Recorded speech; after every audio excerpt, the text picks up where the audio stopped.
Və bəzən görürsən ki, bəzən yox, çox vaxt, yəni insanlar davrandığı zaman nəfsi istəklərə görə və yaxud da ağlın ona diktə elədiyi formada davranır və yaxud da kişiliyin tələb etdiyi formada davranır. Bütün bunların hamısı şəriətə ziddir. Və burada bir qayda olaraq ortaya çıxır ki, yəni insanın Allah qatında ucalması, Allaha olan ibadətinə görədir. İnsanın ucalması Allaha olan ibadətinə görədir. Və insanın etdiyi əməl nə vaxt ibadət sayılır? Bu mühüm məsələdir. Nə vaxt etdiyimiz əməl, davranışlar ibadət sayılır. Davranışlarımız ibadət sayılır. Yəni o vaxt ki, bizim davranışlarımız şəriətin tələb etdiyinə uyğun olarsa, yox, əgər sənin ağlına uyğundursa və kişiliyin tələb etdiyi formada, ağlının sənə diktə elədiyi formada davranırsan, deməli sən Allaha yox, özünə, nəfsinə ibadət edirsən.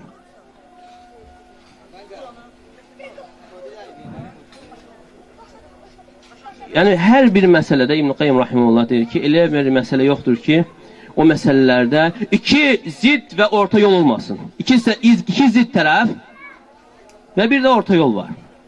Orta yolda şəriətdir. İman məsələsindən tutmuş, bütün məsələlərdə iki zidd tərəf var. Niyə? Çünki elə bir Allahın əmri yoxdur ki, şeytanın orada iki nəzğəsi, iki vəsvəsəsi olmasın. Şeytan bütün gücü ilə çalışır ki, ya insanı ifrata vardırsın, yəni ifrat, həddini aşmaq və yaxud da təfrid. Yəni şeytan üçün fərqi yoxdur, ikisi də zəlalətdir. İkisi də zəlalətdir. Məsələn, kişilər var, yəni həddindən artıq sərt davranır. Sərt davranır, yəni arvadı sındırmaq lazım. Bu da düzgün deyil. Amma digər tərəfdən isə yəni onlar yazıqdır, Peyğəmbər sallallahu vurur ki, onlar ziyanınızda əsirlərdir və müəyyən şeylərə əsasən, dəlillərə əsasən, yəni arvad nə istəyirsə, belə deyək də, arvadın ipini açıb buraxıb. Bu da olmaz. Arvadın ipini açıb buraxıb. Yəni baxmır ki, arvadın istədiyi düzdür, düz deyil, vacibdir, haramdır. Bu da problemdir. Deməli, orta yol nədir? Şəriətin tələb etdiyidir. Allah Teala buyurur ki: "Velehunne mislulləzi aleyhinne bil ma'ruf." Yəni onların eyni ilə haqları vardır qadınların, amma velirrical aleyhinne dərəcə. Kişilər bir dərəcə üstündürlər. Kişilər bir dərəcə üstündürlər. Yəni bu ayə əsasən İbn Abbas radiyallahu anhuma deyir ki, mən istəmirəm ki, bütün haqlarımı nöqtəsinə kimi arvadımdan tələb edim, sonra ona vacib olduğu ki, mənə də vacib olsun. Məna çatır mı? Aydındır. Yəni o deməkdir ki, bir var mən güzəştə gedirəm. Güzəştə getdiyimə görə, mən ondan tələb etmədiyimə görə mənə də çox şeylər vacib olmur. Amma mən tələb etdikdən sonra mənə də çox şeylər vacib olur. Və ona görə deyərdi ki, yəni mən istəyirəmsə o mənim üçün bəzənsin, mən də onun üçün bəzənməliyəm. Bəzən olur kişilər ki, istəyir ki, arvad bəzənsin, o özü isə ifunət iyi verə gəlir. Siqaret iyinə. Və günahdır, haramdır. Sən necə olsan, sən o bəzənsən, özü pis qoxularla gəlirsən. Deməli, şəriət hər bir şey gör. Gör, haralara toxunub, yəni o ailəlik həyatının xoşbəxt və səadət, huzur üzərində olması üçün. Və ümumiyyətlə, bilinməli, qadın idarə olunmalıdır. Qadın idarə olunmalıdır. Yəni, məşvərət oluna bilər. Amma nöqtəni qoyan kişi olmalıdır. Niyə? Yəni, bu, Allah Teala belə yaradıb. Bəzən olur ki, hətta alimlər gətirir ki, səhv eləmiş qaldığı yaddan, deyir, olur ki, belə bir hadisə,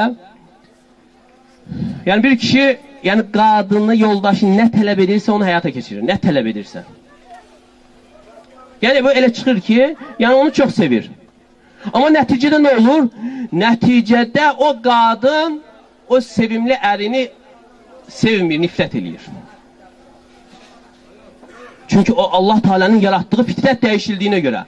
Çünki qadın nə qədər yəni dedikləri həyata keçsə də, idarə etsə də, amma onun nəfsində bir şey var ki, onun düzəlməsi idarə olunması ilədir. Qadın idarə olunmalı. Yəni evdə ixtiyar sahibi kişi olmalıdır. Amma bir çox evlərdə isə əksinə, yəni idarə edən qadındır, yəni pult qadın əlindədir. Yəni bunu çalışmaq lazımdır ki, pultu itirmək lazım deyil. Yəni bu məsələlər, yəni həqiqətən olduqca mühüm məsələlərdir, haqlardır, vaciblərdir. Əgər bunlar yerinə yetirilməsə, yəni soru-sual olduqca mühümdür. Yoxsa qiyamət günü evladların, hətta yoldaşının da boğazından yapışa bilər ki, bizə öyrətmədi. Çünki Allah Teala buyurur ki, qoru. Qorunması insan necə cəhənnəmdən? Birinci, insan özünü necə cəhənnəmdən qoruyur? İki şeylə. Bilib əməl etməklə. Və həmçində qadın da özünü bilib əməl etməklə qoruyur. Deməli, onun bilməsi üçün ya sən özə şərait yaratmalısan və yaxud da özünü öyrətməlisən. Əgər öyrətmirsənsə, məsuliyyət boynundadır. Əgər səhlənkarlıq olarsa, deməli, məsuliyyət böyükdür. Deməli, həmən hədisə daxil olur ki, hər hansı bir insanı Allah Teala rəiyyət sahibi edərsə və öldüyü zaman xəyanət edərək, nəsihət etmədən ölərsə, Allah Teala cənnəti haram edir. Deməli, nəsihət etmək, əmirləri buyurmalısan və qadağalardan çəkindirməlisən. Evladlar həqiqətən böyük xəzinədir. Evlad böyük xəzinədir. Çünki Peyğəmbər s.ə.v buyurur ki, İdə mətə İbn-i Ədəm inqata əməli illə min thələz. İnsanoğlu öldükdən sonra 3 şeydən başqa bütün əməli kəsilir. Sadaqatun cəriyə, axan sədəqə, av ilmin müntəfəvi və yaxud da faydalı bir elm, av vələdun salihu yədruləh. Və yaxud da salih evladın duası. Salih evladın duası. Demək, əgər evlad düzgün tərbiyə olunarsa, qazanc mənbəyidir. Qəbirdəykən sənə savab gəlir. Yox, əgər insan evladının pis yola düşməsinə səbəb olubsa, özü əli ilə onu günah yerlərinə aparıbsa, qəbirdəykən ona günah gəlir. Necə ki, axan sədəqə olduğu kimi, yəni bilməliyik ki, axan günahlar da vardır. Ona görə Şatibi Rahimullah buyurur ki, yəni xoş halına o insanın ki, o öldüyü zaman onunla bərabər onun günahları da ölər.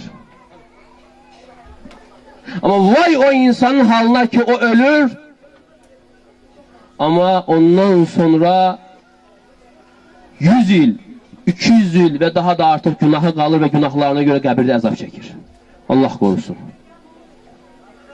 Deməli, axan sədəqə, mən insan dünyadaykən ağac əkib, yaxud da məscid tikib, bulaqdır, yoldur, körpüdür, bu kimi xeyirxah işləri görübsə, Allah üçünə bir şey, Allah üçünə və onlar xarab oluna qədər, dağılana qədər qəbirdeykən ona savab kanalı, savab gəlir. Amma yox, əgər bir insan kiməsə bir pisliyi öyrədibsə və ondan sonra nə qədər insanlar qiyaməti qədər öyrənərsə və onun günahından ona gəlir. Deməli, çox şeylər burada ola bilər. Hətta bəzi alimlər bura aid edir krosnanı. Krosna. Niyə? Çünki valideyn alır, ondan sonra evladlar orada olan yaramaz şeylərə baxırlar gözlərini doyuraraq və ondan sonra ataları üçün bir günah kanalını açırlar. Günah kanalını açırlar. Deməli, insan nəyə çalışmalıdır? Çalışmalıdır ki, özü öldüyü zaman özü ilə bərabər günahları ölsün və özündən sonra günah qoymasın. Və belə baxanda insan deyir, nə problem var orada? Problem çoxdur. Bəzən orada televiziyada elə insanlar çıxır ki, yəni onlar belə adi həyatda sənin qapına gəlsə, sən öz qapına onları buraxmazsan. Elə bir insanlar ailə həyatından danışırlar. Ailəsi olmayan. Və yaxud da elə bir insanlar sən birbaşa ailənə xitab edirlər. Yəni insan bunlar rəva bilməməli, rəva, yəni razı qalmamalıdır ki, belə bir insanların yəni ailəsinə xitab etməsi. Yəni belə problemlərin də səbəbi, baş səbəblərindən biri o evdə olan həmən fitnədir. Başınız bir ağrıqdır. Allah Teala şifalar etsin. Allah Teala bu evliliyi xeyirli, bərəkətli etsin. Yəni Allah Teala onları həm bu dünyanın və həmçində axirətin saadətinə qovuştursun. Allah Teala xalqımızı hidayət etsin, xalqımızı şirkdən qurtarsın, tövhidə yönətsin, hidayətdə olanları sabit eyləsin və bizi irəlilədikdən sonra geriləməkdən qorusun və hidayəti gəldikdən sonra azmaqdan qorusun. Allah razı olsun. Selamun Aleyküm.